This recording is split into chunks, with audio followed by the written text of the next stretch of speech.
Hello बच्चों, welcome back to today's video. आज इस वीडियो में हम स्टार्ट करने जा रहे हैं बेटा मैटर एंड सराउंडिंग्स का part 2 that is going to begin from can matter change its state. We all know from our observation that water can exist in three states of matter. This you have already studied in your junior classes, that it exists in the form of solid, liquid and gas as ice, water and water vapor. ठीक है, अब क्या होता है water vapor को inside the matter when it's changing its state. Particles of matter की क्या उस time what change do they undergo और ये change होता कैसे? We need to answer to all these questions. So let's get started with the effect of change of temperature first. ये तो देखो आपको पता है कि जितना ज़्यादा आप टेम्परेचर प्रोवाइड करोगे उतनी ज़्यादा काइनेटिक एनर्जी गेन करेंगे मॉलिक्यूल्स, और जितनी काइनेटिक एनर्जी गेन करेंगे उतनी रैपिडली मूव करेंगे एंड उतने वो इलेक्ट्रोस्टैटिक जो बॉन्डिंग होती है उनकी फोर्स ऑफ अट्रैक्शन वो ब्रेक फ्री कर देंगे। ठीक है, and they going to rapidly hit the walls of the container.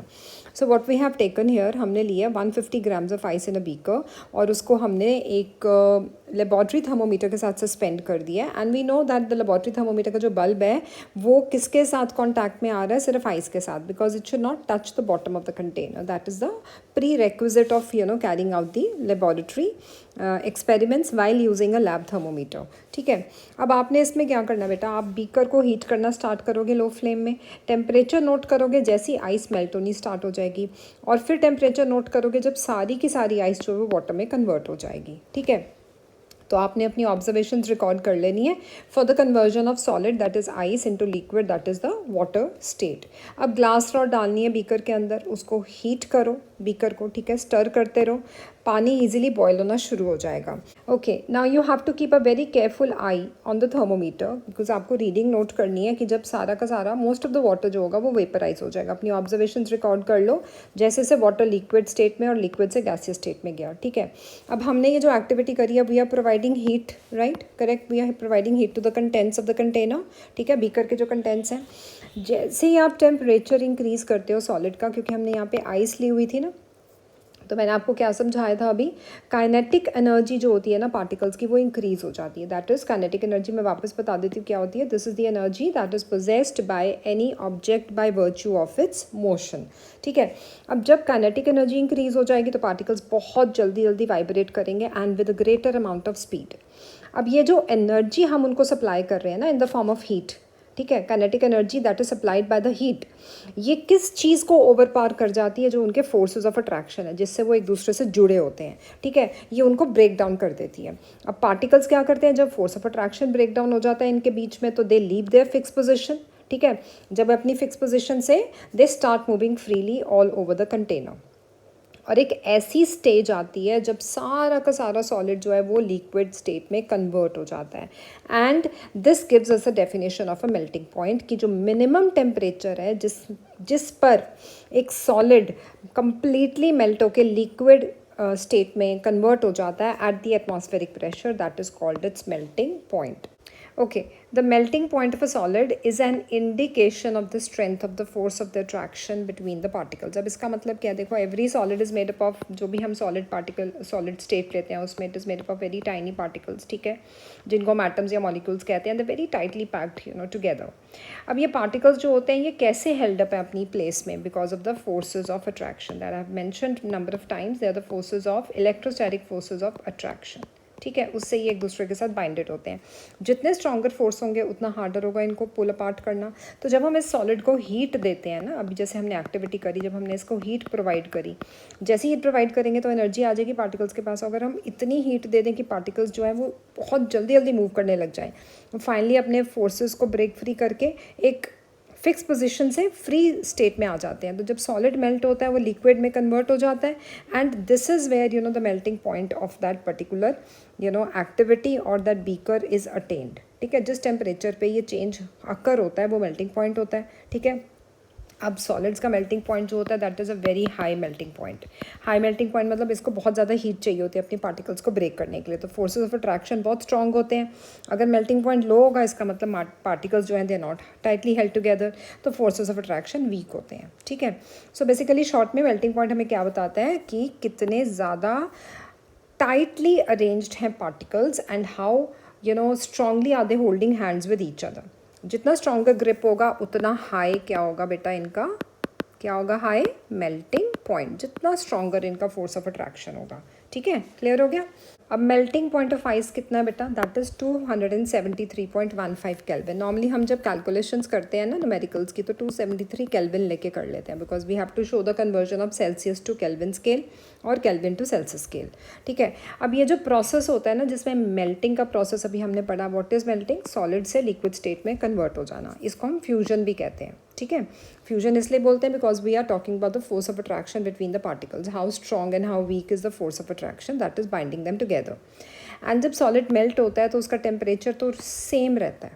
एक बार ही सॉलिड लिक्विड में चेंज हो गया उसके बाद तो टेम्परेचर कांस्टेंट रहेगा। अगर वो 273 केल्विन शो कर रहा है, ये नहीं कि आप जितनी मर्जी हीट दे दो वो टेम्परेचर इंक्रीज़ हो जाएगा, टेम्परेचर सेम रहेगा। तो जो हम हीट दे रहे हैं वो जा कहाँ रही है, अब उसको भी समझना बहुत ज़रूरी है, and this is very important concept. देखो आपने नोट किया होगा कि जब भी हम मेल्टिंग का एक्सपेरिमेंट करते हैं, टेम्परेचर जो होता है ना वो सिस्टम का, वो जब एक बारी मेल्टिंग पॉइंट आ जाता है ना उसके बाद टेम्परेचर चेंज नहीं होता। सारी आइस मेल्ट होगी, आप जितनी मर्जी हीट दे दो टेम्परेचर चेंज नहीं होगा। You know it happens even though we continue to heat the beaker, मतलब जितनी मर्जी आप हीट सप्लाई करी जाओ बीकर को, टेम्परेचर ने चेंज नहीं होना। ये बात दिमाग में बिठा लो। हीट जो होती है ना, जो हम उसको सप्लाई करिए वो जा कहाँ रही है, that is used up in changing the state by overcoming the forces of attraction between the particles. अभी मैंने आपको बताया कि जो सॉलिड के पार्टिकल्स होते हैं वो बहुत ज़्यादा टाइटली पैक्ड होते हैं, इतने टाइटली पैक्ड होते हैं कि उनके अंदर बहुत ज़्यादा strong electrostatic force of attraction होता है। वो जो हीट हम प्रोवाइड कर रहे हैं वो क्या कर रही है, वो फोर्सेज ऑफ अट्रैक्शन को ओवरकम कर रही है। ठीक है, अब ये हीट एनर्जी तो आइस ने एब्जॉर्ब कर ली, ठीक है, लेकिन टेम्परेचर जो था वो सेम रहा। कितना आया, 273 केल्विन, जो कि हमने नोट कर लिया कि मेल्टिंग पॉइंट यहाँ पे आइस का अचीव हो गया। ठीक है, ओके। सो जैसे हम हीट एनर्जी इसको प्रोवाइड करते हैं वो आइस एब्जॉर्ब कर लेती है, लेकिन टेम्परेचर जो है वो सेम रहता है, टेम्परेचर में कोई इंक्रीज़ नहीं हो रहा।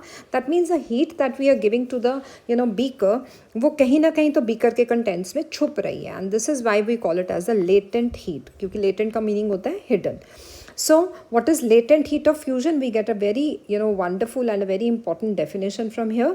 That is the amount of heat energy that is required to change 1 kg of solid into the liquid at atmospheric pressure and at its melting point. ठीक है, मतलब we are not going to raise the temperature, simply हमने वो जो latent heat provide करी है ना, ये हीट कहाँ यूज़ हो रही है बेटा, बॉन्ड्स को ब्रेक करने के लिए। ठीक है, to break the bonds. Latent heat कहाँ यूज़ हो रही है, to break the bonds between the solid particles, not to increase the temperature. इस चीज़ में आपने कंफ्यूज नहीं होना, समझ गए? Okay okay, so what do we conclude from this entire activity that we have done, कि जो पार्टिकल्स है ना वाटर के अंदर, जो हमने सॉलिड से लिक्विड स्टेट अचीव किया 0 डिग्री सेल्सियस यानी कि मेल्टिंग पॉइंट पे। Now these particles of water will have more energy as compared to the particles in the ice at the same temperature, क्योंकि kinetic energy ने solid state के particles की जो bonding थी वो break down कर दी, break down करके अब वो जो particles हैं वो किस state में आ गए हैं, water या liquid state में, और इनके अंदर जो particles हैं they have more energy, they are more free to move, and they are occupying the walls of the container and they are striking the walls of the container. ठीक है, यहाँ तक समझ आ गया, राइट अब क्या करना है, when we supply heat energy to water, अब हम पानी को लगातार क्या कर रहे हैं, हीट एनर्जी सप्लाई कर रहे हैं। अब पार्टिकल्स और ज़्यादा जल्दी मूव करेंगे, even more faster than the previous state. अब एट अ सर्टेन टेम्परेचर क्या होगा, एक पॉइंट आएगा, एक पॉइंट ऐसा आएगा when the particles have enough energy to break free from the forces of attraction of each other, क्योंकि लिक्विड स्टेट में भी आपको पता है कि फोर्सेस ऑफ अट्रैक्शन एग्जिस्ट करते हैं, क्योंकि पार्टिकल्स जो होते हैं वो बहुत ज़्यादा दूर नहीं होते in comparison to gases, but yes they do have some spaces between them.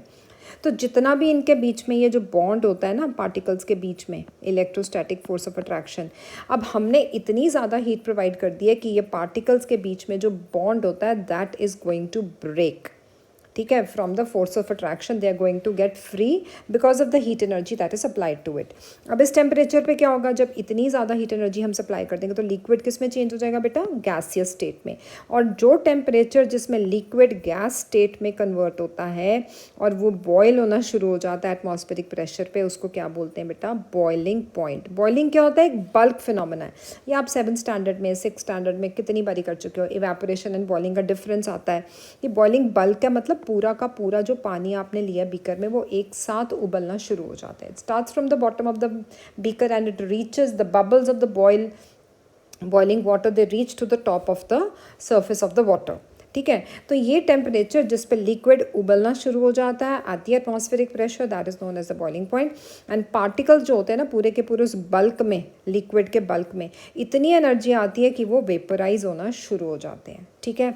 तो वाटर इस टेम्पर, अब हम सबको पता है कि पानी का जो बॉइलिंग पॉइंट होता है वो कितना होता है, 100 डिग्री सेल्सियस होता है, ठीक है। अगर हमने 100 डिग्री सेल्सियस को केल्विन में बदलना है तो सिंपल सा कॉन्सेप्ट है कि आप उसके अंदर 273 प्लस कर दो and you are going to get the temperature at its Kelvin, that is the SI unit of the temperature. तो कितना आ जाएगा बेटा बॉइलिंग पॉइंट केल्विन उसमें स्केल में 373 केल्विन, ठीक है। Okay, so let's define the latent heat of vaporization in a very simple way. It's a hidden heat that is used to break the bonds between the liquid molecules to turn them into gaseous state.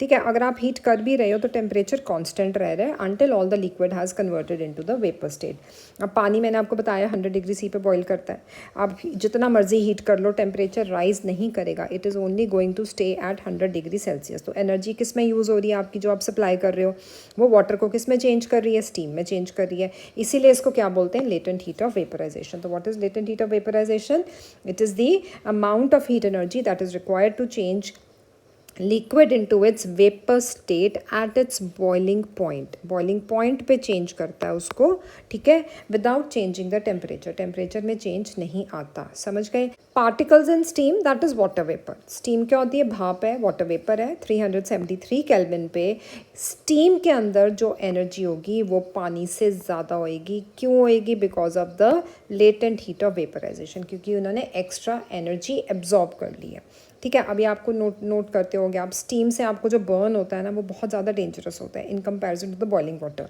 क्योंकि steam में it carries a lot more of heat energy in the form of latent heat of vaporization, ठीक है, correct, समझ आ गया। ये काफ़ी important है इनकी definition, explanation. I hope you understood it very clearly. तो यहाँ पे हमें उन्होंने एक फ्लो चार्ट दिया हुआ है जिसमें सॉलिड जो है वो लिक्विड स्टेट में चेंज हो रहा है, लिक्विड गैसेस स्टेट में चेंज हो रहा है हीट करने पे, and on cooling it's getting back to liquid and liquid on cooling is getting back to the solid state, ठीक है। तो स्टेट्स ऑफ मैटर क्या होती हैं, they change into another by changing the temperature, correct, समझ आ गया। Now what we need to understand कि कुछ ऐसी कंडीशंस भी होती हैं जहाँ पे सॉलिड स्टेट जो है ना वो डायरेक्टली किस में चेंज होता है बेटा, गैसियस स्टेट में। दैट मीन्स वो लिक्विड स्टेट को सरपास कर जाता है। Okay, so will start with this activity showing how solids change into gaseous state without passing through the liquid state. तो कैम्फर ले लो, कैम्फर होता है मुश्कपूर, इसको क्रश करके एक चाइना डिश में डालो, उसके ऊपर एक इन्वर्टेड फनल रखो, ठीक है, और इन्वर्टेड फनल का ये जो ओपनिंग होती है ना इसको प्लग कर दो कॉटन के साथ, राइट। अब इसको आप स्लोली हीट दे रहे हो, तो what you infer from the activity, क्या पता लगेगा कि जो सॉलिड आपने यहाँ पे कैम्फर लिया था ना ये डायरेक्ट वेपराइज हो जाएगा, कैम्फर के वेपर्स आ जाएंगे without going through the intermediate liquid state. They are not going to get through this liquid state, direct इनकी जो कन्वर्जन है वो सॉलिड से किस में जा रही है, टू द गैसियस स्टेट। ऐसे प्रोसेस को सब्लिमेशन कहते हैं और ऐसे सॉलिड्स को सब्लाइमिंग सॉलिड्स कहते हैं। You have an example of ammonium chloride, that is also a subliming solid. You have naphthalene balls जो कि वुलन क्लोथ्स के अंदर रखी जाती हैं, that is also an example of subliming solid, ठीक है। Okay, so will start with the next topic now, effect of change of pressure. Pressure के बारे में आपने पढ़ा हुआ है ना, इट्स स्टैंडर्ड में P is equal to F upon A। What is F, force, and A is area. That means pressure is directly related to the force applied on the object and inversely related to the area that is acting, the pressure is acting on that area, ठीक है। अब हम क्या कर रहे हैं, हम यहाँ पे बात कर रहे हैं सब्लिमेशन की। तो हम यहाँ पे प्रेशर किसके ऊपर डाल रहे हैं, गैसेस के ऊपर, और उनको कंप्रेस कर रहे हैं, ठीक है। इवन यहाँ पे आपको दिखाया हुआ है कि बाय अप्लाइंग प्रेशर जो पार्टिकल्स होंगे वो उतने ज़्यादा आपस में एक दूसरे के और ज़्यादा क्लोज आते जाएंगे, ठीक है। जितना आप दबाव डालोगे उतने पार्टिकल स्क्वीज होंगे, they will become more compact, more dense and will become closer to each other. अब प्रेशर अप्लाई किया हमने और टेम्परेचर रिड्यूस किया, इससे क्या होता है, गैसेस लिक्विफाइड हो जाती हैं। जो LPG वगैरह आप यूज़ करते हो घरों में वो कैसे आता है सिलेंडर्स में, ये मैंने आपको पहले भी बताया था। That is a liquid petroleum gas जिसको आप जितना टेम्परेचर रिड्यूस करोगे, प्रेशर इंक्रीज़ करोगे, वो लिक्विफाई होती जाएंगी gases.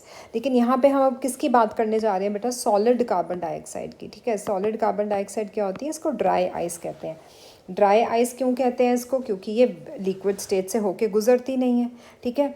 It is just carbon dioxide gas. Solid carbon dioxide कुछ नहीं है, सिर्फ कार्बन डाइऑक्साइड गैस है जिसको हमने फ्रीज़ किया हुआ है at a very low temperature, that is -78 degree Celsius. इस टेम्परेचर पे फ्रीज़ किया हुआ है।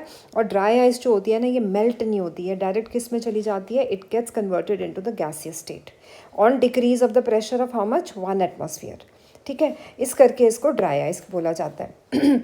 वो जो मूवीज़ वगैरह में यूज़ नहीं होती है स्टेज पे फॉग वगैरह दिखाने के लिए, धुआं दिखाने के लिए, that is nothing but the dry ice. ठीक है, सो वी कैन से कि प्रेशर एंड टेम्परेचर दोनों क्या डिटरमाइन करते हैं, दोनों इंपॉर्टेंट फैक्टर्स हैं for determining the state of the substance, कि वो सॉलिड होगा, लिक्विड होगा या गैस होगा। ठीक है, कौन से दो फैक्टर्स हैं, one is pressure and another is temperature. Clear? This is going to be responsible for the interconversion of the three states of matter. Okay, here we start with the last topic of your chapter, that is evaporation. Now, do you know that water can turn into vapor even without reaching its boiling point? Of course, it's very true. हम everyday examples ले लेते हैं, liquid gases में change हो जाता है बिना boiling point achieve किए या बिना बॉइलिंग पॉइंट रीच किए। And how is it achieved? It's achieved by evaporation. ठीक है, चलो पढ़ते हैं इसको। We know that particles of the matter are always moving and are never at rest. भले वो कौन सी तीनों स्टेट्स हो, solid, liquid and gas, particles move करते ही करते हैं, they are never at rest depending upon the amount of kinetic energy they are supplied with. ठीक है, लिक्विड्स में small fraction of particles at the surface having higher kinetic energy they are able to break away from the forces of attraction and gets converted into vapour. इस phenomenon को क्या बोलते हैं बेटा? Evaporation बोलते हैं। कौन सा फिनोमिनन, क्या प्रोसेस है जिसमें लिक्विड किस में चेंज हो रहा है बेटा? वेपर्स में चेंज हो रहा है एट एनी टेम्परेचर। ज़रा सा आपने गर्म किया, कोई भी टेम्परेचर आपने अचीव किया, वहाँ पे लिक्विड जब वेपराइज होना शुरू हो जाता है, उस प्रोसेस को क्या बोलते हैं? इवेपोरेशन। और ये क्या होता है? सरफेस पे एक्ट करता है। जैसे ही सरफेस पे पार्टिकल्स को एनर्जी मिलती है, जैसे ही काइनेटिक एनर्जी आती है, वो बॉन्ड ब्रेक करते हैं and they get converted into the vapour state. Correct, समझ आ गया ना? What are the factors that are affecting the evaporation? उसको समझने के लिए यहाँ पे आपको ये 4 बुलेट पॉइंट्स दिए हुए हैं, 4 फैक्टर्स को एक्सप्लेन किया हुआ है। बहुत ही इंपॉर्टेंट क्वेश्चन है पेपर पॉइंट ऑफ व्यू से, इसको समझ लेते हैं। देखो, सरफेस एरिया आपने इंक्रीज कर दिया। अब बहुत सिंपल सा एग्जांपल है, आप बाहर मान लो अपने घर के बाहर एक बोल रख दो पानी का, let's say for the birds to drink water. ठीक है, एक बड़ा सारा फ्लैट बोल रख दो और एक ग्लास में पानी रख दो। आप खुद ही देख लेना by the end of the day कि पानी किस में जल्दी इवेपोरेट होगा। ठीक है, जिसका सरफेस एरिया बड़ा था, जो आपने बड़ा सा लार्ज सर्कमफ्रेंस का बोल रखा हुआ था, उसमें से वाटर जल्दी इवेपोरेट करेगा in comparison from a glass. ठीक है, इवन यहाँ पे एग्जाम्पल उन्होंने क्या दिया हुआ है कि जब आप सरफेस एरिया इंक्रीज करते हो, रेट ऑफ इवेपोरेशन इंक्रीज करता है। अब यहाँ पे एग्जाम्पल किसका दिया हुआ है? While putting clothes for drying up we spread them out. उनको आप जितना स्प्रेड करके ड्राई करने के लिए छोड़ोगे, उतना जल्दी वो ड्राई होंगे, क्योंकि आप सरफेस एरिया इंक्रीज कर रहे हो। ठीक है, सेकंड फैक्टर क्या है बेटा? Increase in temperature. जितना टेम्परेचर इंक्रीज करोगे, मैंने क्या बताया था, काइनेटिक एनर्जी उतनी ज़्यादा इंक्रीज करती है। ठीक है, तो मॉलिक्यूल्स जो है वो वेपर स्टेट में पहुँच जाते हैं। करेक्ट। तीसरा फैक्टर है डिक्रीज इन ह्यूमिडिटी। ह्यूमिडिटी क्या होती है? कि एयर में वाटर वेपर कितना प्रेजेंट है, the capacity of the air or the atmosphere to hold the amount of water vapor in it, that is known as humidity. अब हमारे आसपास अगर एयर जो है, it cannot hold more than a definite amount of water vapour at a given temperature. If the amount of water in the air is already high, the rate of evaporation decreases. मतलब अगर आप humidity decrease करोगे तो evaporation increase होगी, लेकिन पहले से ही अगर आपके एयर में जो सराउंडिंग एयर है उसमें ह्यूमिडिटी यानी कि अमाउंट ऑफ वाटर वेपर बहुत ज़्यादा हाई है, अगर हाई है तो क्या होगा? तो इवेपोरेशन आपकी ऑटोमेटिकली डिक्रीज करेगी, क्योंकि वाटर को इवेपोरेट करने के लिए एटमॉस्फेयर में गर्मी का, हीट का बहुत ज़रूरी है। एंड जितना वाटर वेपर कम होगा एटमॉस्फेयर में, उतनी ज़्यादा इवेपोरेशन क्विक एंड फास्टर होएगी। ठीक है, okay. So last factor is increase in wind speed, a very common phenomenon you must have seen कि जिस दिन विंडी डे होता है ना, उस दिन आपके क्लोथ्स बहुत जल्दी ड्राई अप हो जाते हैं, क्योंकि जितनी विंड की स्पीड इंक्रीज होगी, उतने पार्टिकल्स वाटर वेपर के एक दूसरे से दूर भागेंगे। ठीक है, उनको एनर्जी मिल जाती है, काइनेटिक एनर्जी मिल जाती है, and they decrease the amount of the water vapour in the surrounding. ठीक है ना, अपने साथ वो वाटर वेपर की जितनी भी क्वांटिटी होती है एयर के अंदर, उसको अपने साथ उड़ा के ले जाते हैं, और उतनी जल्दी आपके जो कपड़े होते हैं वो ड्राई हो जाते हैं। ठीक है, okay. So the last topic is how does evaporation cause cooling. बहुत ही सिंपल सा कॉन्सेप्ट है कि जितने भी बेटा पार्टिकल्स होते हैं ना, ठीक है, वो क्या करते हैं? अपनी सराउंडिंग से लेते हैं एनर्जी ली, जैसी एनर्जी एब्जॉर्ब करेंगे अपनी सराउंडिंग्स से, तो सराउंडिंग्स को क्या कर देंगे? कूल कर देंगे, ठंडा ठंडा फील होता है आपको। तो इवेपोरेशन क्या करता है? Doesn't just turn the liquids into vapor, but it is taking the heat away. जैसे हीट भागेगी आपकी बॉडी से या किसी भी पर्टिकुलर ऑब्जेक्ट के आसपास से, तो वो चीज़ आपको कूलिंग इफेक्ट देगी।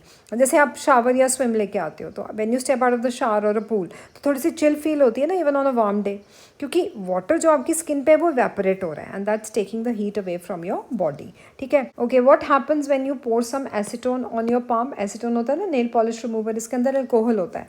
तो ये जो जैसे आपने एसीटोन अपनी पाम पे डाला ना, तो पार्टिकल्स क्या करेंगे ना, आपकी पाम से एनर्जी ले लेंगे। They are taking, as I just explain you in this concept, की एनर्जी अपनी सराउंडिंग से लेते हैं वो। ठीक है, और इवेपोरेट कर लेंगे, हीट एनर्जी लेंगे, इवेपोरेट कर लेंगे और आपकी पाम को कूल इफेक्ट फील होना शुरू हो जाएगा। ठीक है, अच्छा एक और एग्जांपल लेते हैं। Using wet towels on the forehead is a very common example that we usually see when any child is suffering from fever. Wet cloth क्या करते हैं, उसके फोरहेड पे रखते हैं, जैसे ही वाटर इवेपोरेट होता है वो हीट एब्जॉर्ब करेगा और आपकी बॉडी को कूलिंग इफेक्ट देगा। ठीक है, अब after a hot sunny day लोग क्या करते हैं, स्प्रिंकल करते हैं पानी छत के ऊपर, रूफ के ऊपर। ठीक है, ओपन ग्राउंड में करते हैं, so that the large latent heat of vaporisation of the water it helps to cool the hot surface. Heat तो प्रेजेंट है वहाँ पे, किस फॉर्म में प्रेजेंट है, हिडन फॉर्म में, लेटेंट हीट ऑफ वेपराइजेशन की फॉर्म में। अब वो क्या करेगी, वो सारी की सारी एनर्जी एब्जॉर्ब करके क्या करेगी, इवेपोरेट कर देगी पानी को और वो सर्फेस जो होगा वो कूल होना शुरू हो जाएगा। ठीक है, can you cite some more examples from the daily life where we can feel the effect of cooling due to evaporation. Yes of course, मैंने एक आप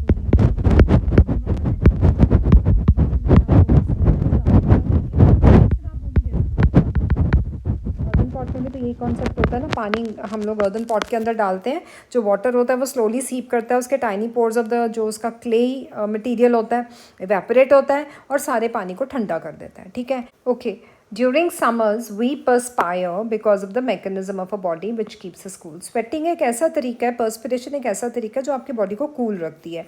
ड्यूरिंग इवेपोरेशन क्या होता है बेटा, particles at the surface of the liquid they are gaining energy from the surroundings. I just told you अभी, जैसे मान लो ये लिक्विड के पार्टिकल्स हैं। ठीक है, तो ये क्या करते हैं इवेपोरेशन के टाइम पे, ये अपनी एनर्जी जो होती है ना, हीट एनर्जी, ये सराउंडिंग से लेते हैं, एब्जॉर्ब करते हैं सराउंडिंग से एनर्जी।